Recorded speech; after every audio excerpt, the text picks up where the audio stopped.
Hits 105.5. That was Asa Bass with The Sign. Good morning. Welcome to the morning show. Hope everyone is having a marvelous Monday morning. In the studio with me right now, I have Brad Reed from Tri-County Board of Recovery and Mental Health Services.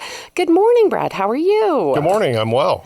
Well, it's good to see you. And one of the things that we are going to talk about this morning is it's Valentine's Day and love is in the air. But one thing that is still ongoing, and I was shocked some of the numbers that you had showed me still to this day, that the online scammers, those romantic catfish things, that people are still losing a lot of money. A lot of money, more money than ever. Yeah, more than $1 billion reported to the Federal Trade Commission in 2022 alone. And estimates are it's probably, many times that of actual losses that just doesn't get reported. Right. Yeah. And not only money, but broken hearts.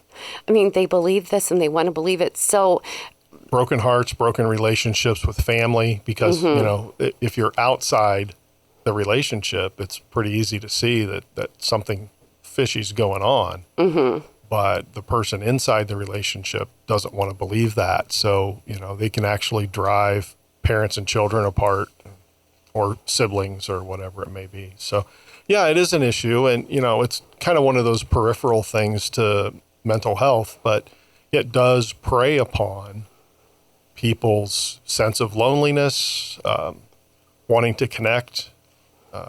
This is a phenomenon that's been around for decades, probably centuries, probably longer than that. I'm sure there were romance scammers, cheating widows out of their cows 5,000 years ago. But the pandemic that we had isolated people, especially older people, who were really told stay away from people in person because you're vulnerable. Right. That vulnerability really set them up for the online type of scammer who could come in, make promises, seem to connect with them on a very deep personal level, but really it's just cold reading people's Facebook feeds. Exactly. So people hear somebody telling them, oh, I like these things, and oh, I like these things too. How did you know that? Well, because you put it on Facebook 6 months ago, and people can go back and read that. So, right. It is unfortunately, a very cold and calculated kind of scam that takes advantage of our most vulnerable people. It does. It does. And sometimes, you do have to be careful what you put on Facebook. And I'll get Facebook requests and they're always widowed men from overseas. And I know that that's not. And then, I got a Facebook request from Kenny Chesney. I know it was not Kenny Chesney, but those are the things I know. But some people don't know what, especially if they're new to Facebook and they're older, like my mom's age. And I told you before, my mom, I don't have to worry about her. But one of the things that if you see your parent and it looks fishy, how do you start that conversation with them?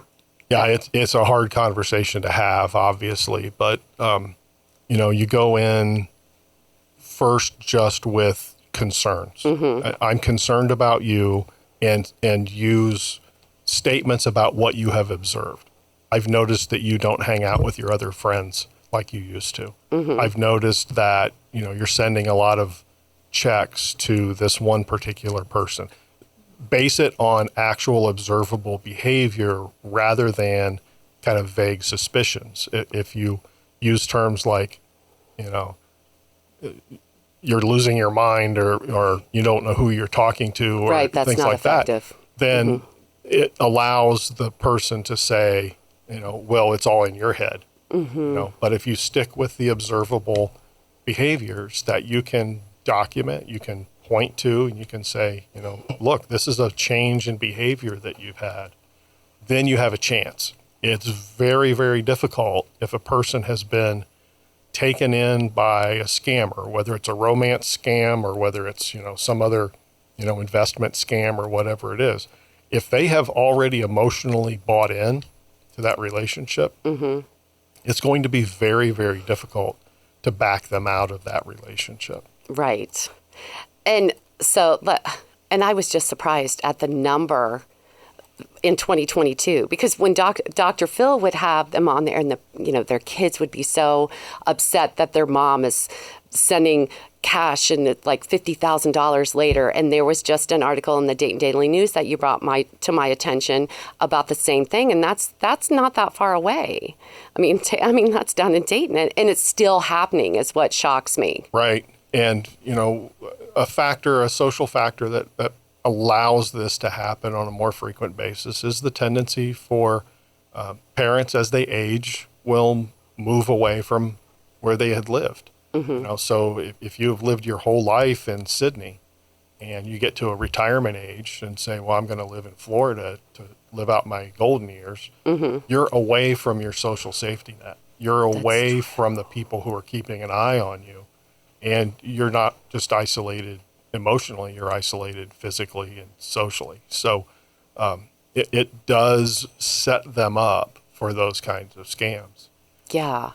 And so if you yourself, you make a connection online, what are some of the things that people should look out for? First of all, don't put so much on Facebook. Don't put so much on Facebook, because that's what scammers will use to try to connect with you.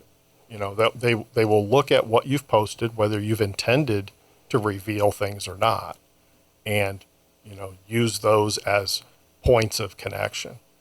But then I always say you got to watch the nature shows, because you'll learn so much. If you've ever watched a show where a predator is hunting a pack animal, they don't attack the pack; they try to isolate one. Yes. Right. So you look at like a pride of lions hunting together or wolves hunting together, and they will chase the pack until they find a single animal they can isolate, and they'll cut them off, and they'll keep cutting them off and cutting them off and cutting them off, so that they don't have the protection of the herd. Well, the scammers are doing the same thing. Okay. They're going to say things like, you shouldn't go to your card club because they don't really care about you. I care about you, so you should stay online and play cards with me online. And just do things to isolate, to cut off. If you have a family member that you see starting to step away from those things, it's time to find out why. And maybe there's legitimate reasons. Maybe they don't like to drive anymore, or maybe there are other reasons why they don't want to socialize with the groups that they have been socializing with. But if you can't figure out why they're feeling like they need to isolate, why they need to pull away, there's probably a reason, and it may be that somebody's deliberately trying to do that. Watch the finances. Yes. Even if you don't have direct access to your elderly parents' bank account, do pay attention to what money's going out.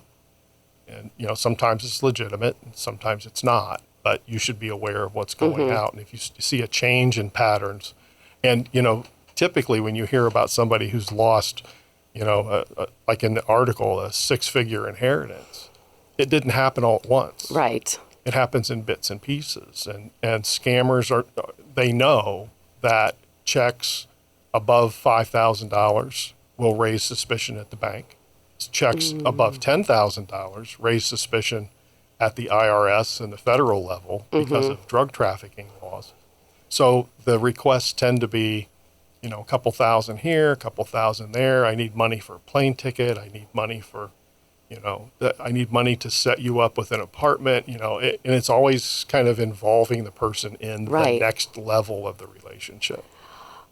So one of the things, too, that go slowly and ask a lot of questions if you're online, and then beware if the individual seems too perfect or quickly, this is from the Dayton Daily News, by the way, or quickly ask you to leave a dating service or social media site to communicate directly. Sure, that's that cutting out that isolation thing, right? So let's say you met on a dating site. Maybe you are looking for a relationship, and I don't know what the hot dating sites are these days. I have no idea.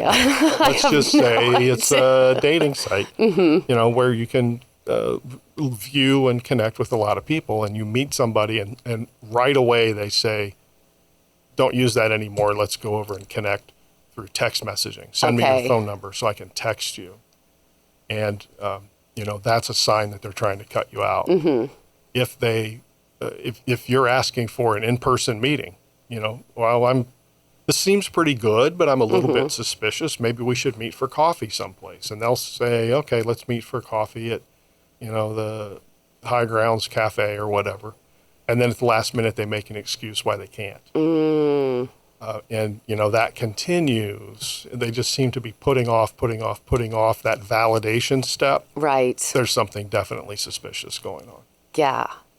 Well, and again, I don't have to worry about my mom, but I was thinking, well, please don't get on Facebook dating. But I don't have to worry about her because I know as soon as they would ask for money, you can buy it yourself. I mean, but that's just my mom. But I know there's a lot of elderly out there. And it's not just the elderly women. It's not just the elderly women. It's the men. And then people like my age. I mean, and especially like you said, during the pandemic, we were all isolated, and that was where people went to. And if they felt like they were helping someone, real or not, it did give them a validation. Yeah, it's scary. I just can't get over the numbers still in 2022, how much people have lost because of this. Yeah, really, literally billions of dollars. Yeah. Well, thank you so much for coming in and talking about that. Happy Valentine's Day. Well, happy Valentine's Day, Brad.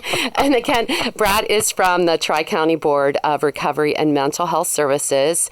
And do you want to let everybody know where you're at and what your services provide?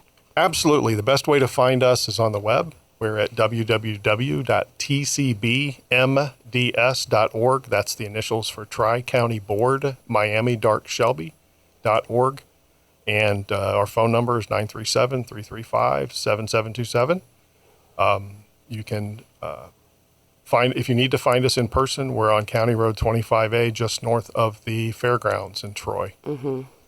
Well, and I like your website too, because you have links on different areas where you can help people or find yourself help. And that's what I love your website. It's a great informational tool, and you guys do a wonderful job. We try to provide links to resources, and we try to curate information that will be helpful for folks. Oh, and you do, because I was reading a whole article about it. So, yeah. Thank you. Thank you so much, Brad, for coming in this morning. Great to be here. We'll see you next month, where St. Patrick's Day. And all right, coming up next, we're going to take a short break and look at your local weather. It's Hits 105.5.